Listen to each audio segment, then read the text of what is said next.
পাচ্ছে তাদেরকে সম্মান করো। যে আলেম নিজে আমল করে, যে আলেম কোরআন হাদিস থেকে দূরে নাই, যে আলেম নিজে আঁকড়ে ধরে আমল করে, মানুষকে নসিহত করে, এমন আলেমদের তোমরা সম্মান করো, তাজিম করো। সুবহানাল্লাহ বলেন। 3 নাম্বার, ন্যায়পরায়ণ শাসক, ন্যায়পরায়ণ প্রেসিডেন্টকে তোমরা সম্মান করো।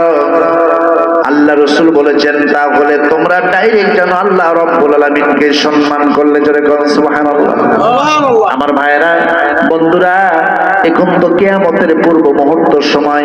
পৃথিবীতে মানুষের ঈমানটা দুর্বল হয়ে যাচ্ছে। মানুষের ভিতর থেকে আল্লাহর কোরআনের ভালোবাসা, রাসূলের সুন্নাহর আদর্শের ভালোবাসা সবকিছু আস্তে আস্তে ভিতর থেকে বাইরে হচ্ছে।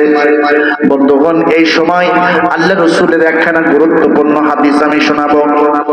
আল্লাহর নবী বলেন, কোন আলিমান, তুমি নিজে আলেম হও, হাফেজ হও, কারি হও, মুফতি হও, মুহাদ্দিস হও, সুবহানাল্লাহ বলেন,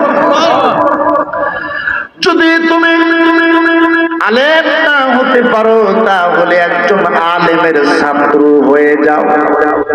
আলেমের ছাত্র হওয়ার সৌভাগ্য কিসমতে যদি না জোটে তাহলে তুমি একজন আলেমের জীবনের মাহফিলের শ্রোতা হয়ে যাও।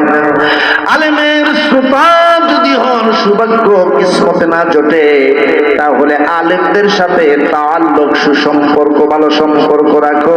কিয়ামতের দিন আল্লাহ পাক এক একজন হাফেজ, এক একজন আলেমকে এমন সুপ্রিম পাওয়ার দিবে যেদিন দুনিয়ার শক্তি, দুনিয়ার কোন মন্ত্রী, মিনিস্টার, প্রেসিডেন্টের বাগা থাকবে না।